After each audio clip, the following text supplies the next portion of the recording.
Les choses de la vie, les belles paroles. Vous savez, ces paroles-là qui vous font du bien, qui vous font plaisir, et puis qui finalement, ça cloche un peu là-haut, quand vous vous rendez compte qu'en fait, ça n'a pas de sens, que les actes ne sont pas corrélés aux paroles. Ça vous est déjà arrivé ? Vous vous reconnaissez là-dedans ? Vous avez déjà entendu des choses comme ça ? Les belles paroles.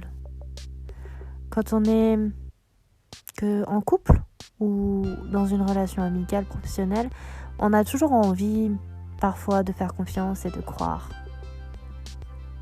Mais c'est important aussi de garder une certaine distance, de se rendre compte de la nature des échanges qu'on a et de voir si réellement ce qui est dit est vrai, si ce qui est dit est réalisé.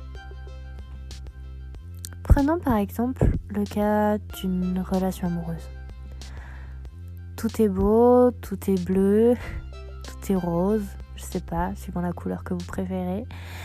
Dans un début de relation, quand vous appelez, vous êtes amoureux, quand vous passez des vacances ensemble ou en week-end, tout va bien. Et puis quand vous commencez à habiter ensemble, c'est encore autre chose. Vous vous rendez compte des défauts de l'autre, vous vous rendez compte de choses que vous ne vous attendiez pas en fait. Et puis même, vous apprenez à connaître aussi l'autre dans son quotidien, dans ses habitudes, dans sa manière de penser. Et voilà, les belles paroles, en fait, c'est aussi la désillusion. De se rendre compte que ça colle pas, tout simplement. Et comment faire ? Au départ, on prend sur soi, on fait des compromis, des concessions. Voilà, on trouve un consensus et on ferme les yeux. Mais en fait, au contraire, il faut communiquer. Et la communication, c'est très important. Arriver à dire la chose. Et quand on n'y arrive pas, c'est qu'il y a un problème. Si on n'arrive pas à communiquer avec l'autre, c'est qu'à un moment donné, soit vous vous rendez compte que l'autre n'est pas réceptif et que vous dites ça sert à rien.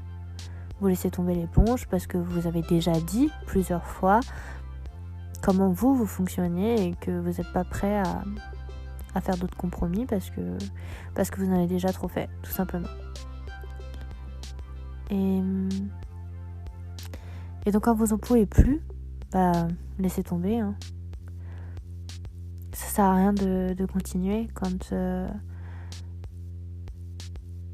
vous vous rendez compte que c'est pas possible, quand l'un ne peut pas aller vers l'autre et inversement, quand il n'y a pas d'échange possible. Alors si vous avez essayé, tant mieux, mais si ça n'a pas marché, eh bien tant pis. Il ne faut pas rester focalisé là-dessus, il faut aller de l'avant. Et donc, on peut parfois se rendre compte que la personne que l'on croyait être parfaite, par exemple, ne l'est pas.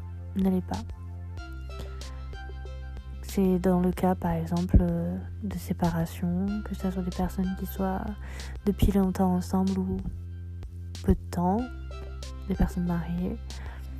Et c'est ces expériences-là qui sont des sortes de repères pour vous et qui vous font dire non, c'est pas possible, je veux pas continuer comme ça, je veux pas reproduire les mêmes erreurs, je veux pas reproduire le passé.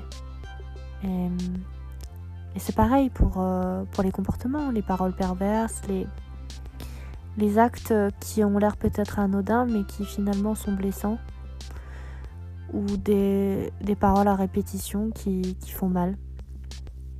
Alors quand c'est comme ça, n'hésitez pas à partir, à fuir. Et j'en parlais déjà dans un autre podcast sur le harcèlement. Par exemple, si vous avez un ex qui vous embête, qui vous envoie des messages, qui vous appelle, qui veut pas tourner la page, eh bien, il n'y a pas 10 000 solutions, je vous le disais, c'était par exemple de déposer une main courante ou de lui faire comprendre qu'en fait ça sert à rien, qu'il brasse de l'air et qu'il faut absolument qu'il vous laisse tranquille. Qu'importe les bons moments que vous avez passés ensemble en fait.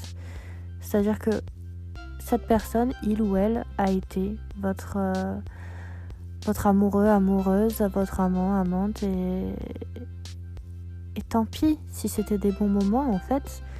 S'il vous gâche la vie, il faut qu'il arrête. Ou qu'elle arrête. Ça suffit. Vous n'avez pas de temps à perdre, votre vie est trop courte pour que vous ayez un quotidien empoisonné, entaché par des messages plus ou moins violents, plus ou moins agressifs, plus ou moins répétitifs. Il faut prendre soin de vous, prendre soin de toi. Alors, je te l'ai dit, sois heureux, sois heureuse et ne te laisse pas abattre, ne te laisse pas manger par les autres, par l'autre. Et sois la meilleure version de toi-même.